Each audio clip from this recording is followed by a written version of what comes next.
Susi, spesialis penyakit dalam. Halo dokter.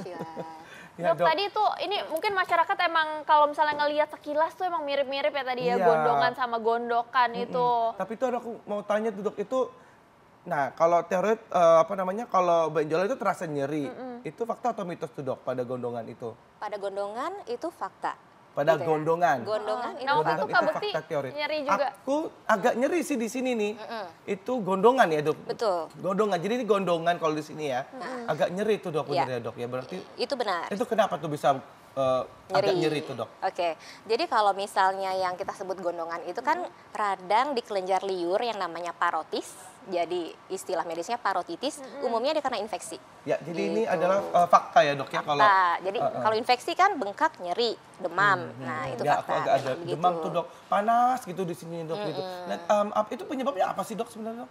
Sebagian besar itu infeksi ya. Infeksinya Infeksi. paling sering virus gitu. Makanya penyakit yang ringan akan sembuh sendiri.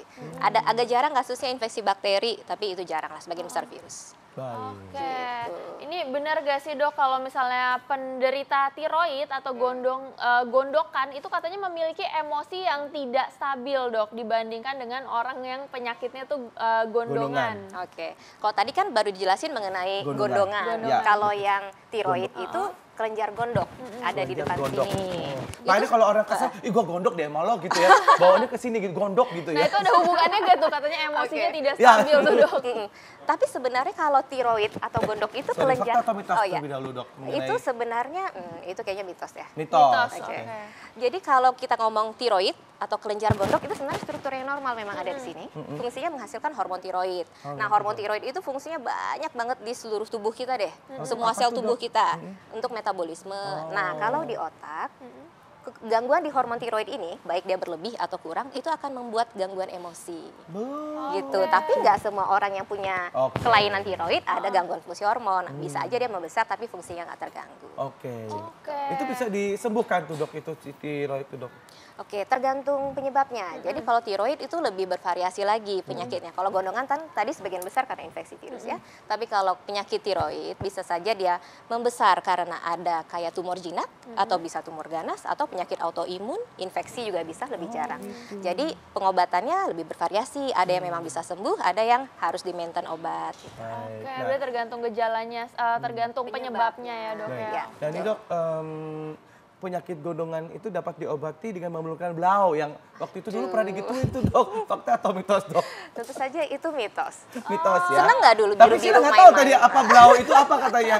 Blau Iya. itu tuh kayak semacam apa sih, deterjen ya, pewarna untuk pakaian ya dok? Pemutih sebenarnya. untuk memutihkan Tapi kain putih. nggak jadi putih dicuci. lehernya ya.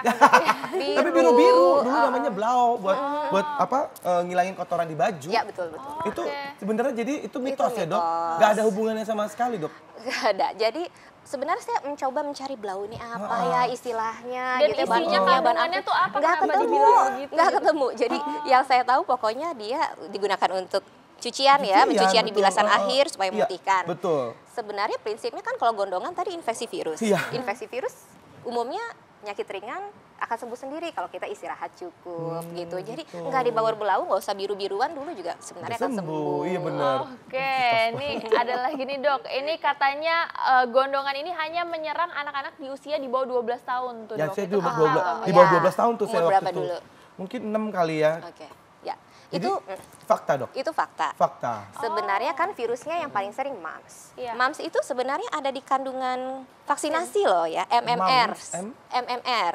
Mumps, measles, rubella. Nah, kalau cakupan imunisasi anak-anaknya kurang memang memang biasanya di usia 5 sampai 9 tahun yang banyak. Tapi kalau misalnya negara itu anak-anaknya rajin divaksin, kejadiannya di usia remaja agak dewasa. Iya, kalau kita lihat di Jakarta tuh jarang ya dok ya. Lebih jarang. Tapi perlu diingat bahwa virus yang menyebabkan paling sering mumps, tapi bisa ada berbagai virus yang lain. Termasuk influenza juga bisa bikin seperti Baik itu. dok. Ini gondongan ini dapat berbahaya untuk kaum pria dok. Fakta Oke. atau mitos. Dan kita masih ngebahas seputar gondongan dan juga gondokan ya. Jadi ada sedikit perbedaan nih pemirsa ya. Kalau gondongan, Cila, saya biar tahu sedikit. Udah ya, Dok. ngerti nih. Gondongan itu ada di rahang sini ya dok ya. Betul. Kalau gondokan yang kayak gondok gitu loh di di leher situ ya dok. Nah tadi kita Tadi sempat ditanya nih penyebabnya nih kalau misalnya gondongan itu kan virus ya dok ya. Kalau gondokan itu kan lebih ke produksi tiroidnya sendiri dok.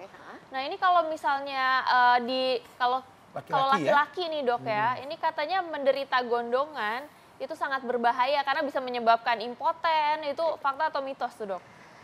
Mau dibilang fakta, nggak full 100% ya. Oke lah, mitos aja deh. mitos saja. Oke, ya. Jadi kalau orang yang kena gondongan, virusnya itu juga bisa menimbulkan radang di testis atau buah zakar. Kalau misalnya peradangan yang ditimbulkan sembuhnya nggak bagus, gitu ya, ada jaringan yang rusak lah istilahnya. Berarti kan nanti ke depannya produksi hormon laki-lakinya nggak terlalu bagus. Ya bisa, tapi nggak semua orang yang kena gondongan akan kena ke... Ini buktinya Kak Nah, ini. Alhamdulillah, anak udah 2 gitu ya. Alhamdulillah. Nah itu kalau gondongan itu kan lewat pengobatan. Kalau gondokan itu harus dioperasi, biopsi itu atau gimana dok? Oke, karena tadi penyakitnya ada banyak banget ya. Ya. Jadi pengobatannya tergantung. Misalnya penyebabnya autoimun ya diobatin dengan obat autoimun misalnya. Atau dikasih suplemen, misalnya dia hormonnya kurang kita kasih obat hormon buatannya gitu. Atau hormonnya berlebih kita turunkan hormonnya. Tapi misalnya penyakitnya ada benjolan atau benjolannya itu sudah mengganggu. Misalnya dia jadi nelen aja susah, suaranya serak atau agak sesak. Nah itu memang operasi. Oke, ini ada lagi nih dok, ini mitos atau fakta nih, katanya penderita tiroid atau gondokan ini tidak boleh konsumsi garam dok. Itu fakta atau mitos? Itu mitos. Mitos. Itu mitos gitu ya. Jadi kalau garam kan itu natrium klorida. Itu memang mineral yang kita butuhkan dong. Semua orang butuh gitu. Cuma kalau yang ada di pasaran nih garam kan ada yang beriodium gitu ya. Mungkin itu dikaitkan dengan adanya garam beriodium. Iodium itu menjadi bahan baku hormon tiroid kita. Nanti kan kelenjar tiroid menghasilkan hormon tiroid, bahan bakunya iodium.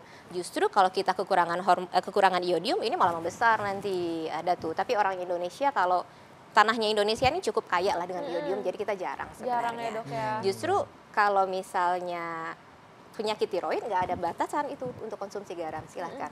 Sesuai dengan anjuran biasa aja. Nah ini bicara tentang tiroid tadi nih dok. Nih, apa namanya kalau misalkan gondongan itu kan karena virus, berarti daya tahan tubuh kita harus kita tingkatkan gitu kan. Tapi kalau misalkan gondokan itu ada faktor genetik nggak sih itu dok atau turunan gitu dok?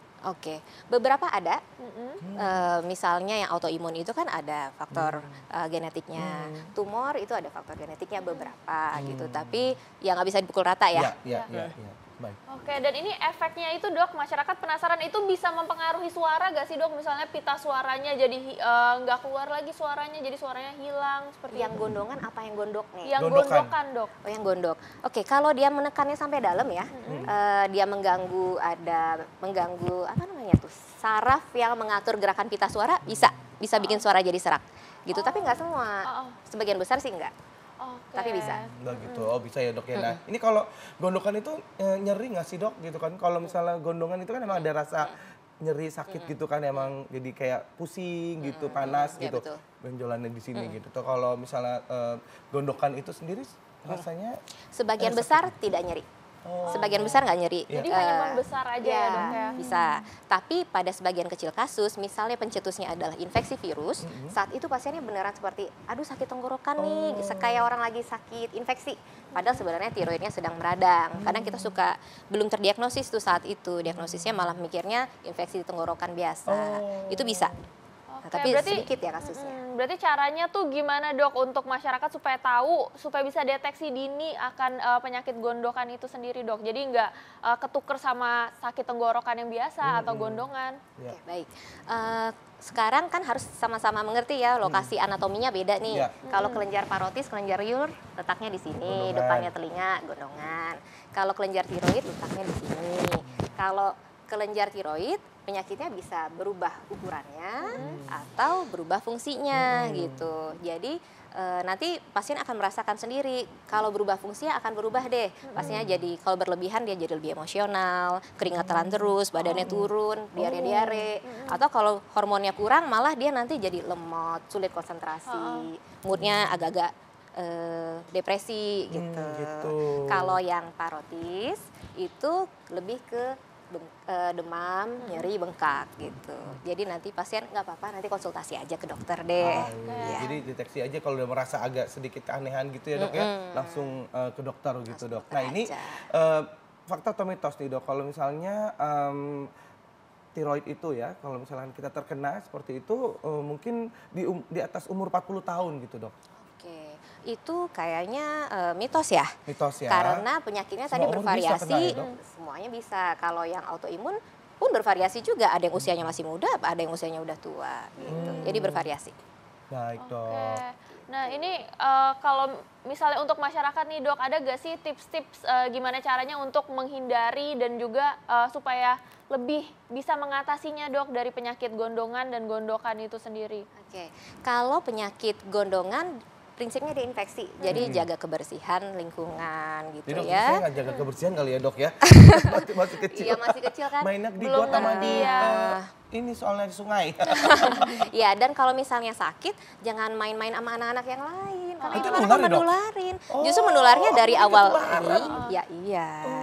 Menularnya dari awal sejak dia demam sampai nanti pembengkakannya selesai gitu. Jadi fase penularannya lama. Jadi kalau ada anaknya yang sakit, nggak usah diajak main-main lah sama anak yang lain. Jadi mungkin saya rasa dulu itu Iya, penyebabnya dikasih Ada bau kali temennya ya mungkin supaya ya. biru malu main sama teman-temannya kayaknya. Betul betul gitu kali ya dok ya. Nah, kalau gondokan dok? Kalau gondokan tadi pertanyaannya apa ya? Mengenai tips and tricks, supaya kita bisa Supaya bisa menghindari, dok. menghindari. Oh iya. Oke, kalau gondok itu karena tadi penyebabnya luas sekali. Intinya makan yang sehat aja. Karena dia nggak ada spesifik nih. Oh, gitu. Makanannya sehat, iodiumnya cukup. Gitu. Oke, harus punya garam yang beriodium yang cukup begitu Ya. ya dok ya. Baik, terima kasih banyak dok. Oke, sama-sama. Informasinya luar biasa. Kita udah jelas nih mana gondongan, mana gondokan. Iya.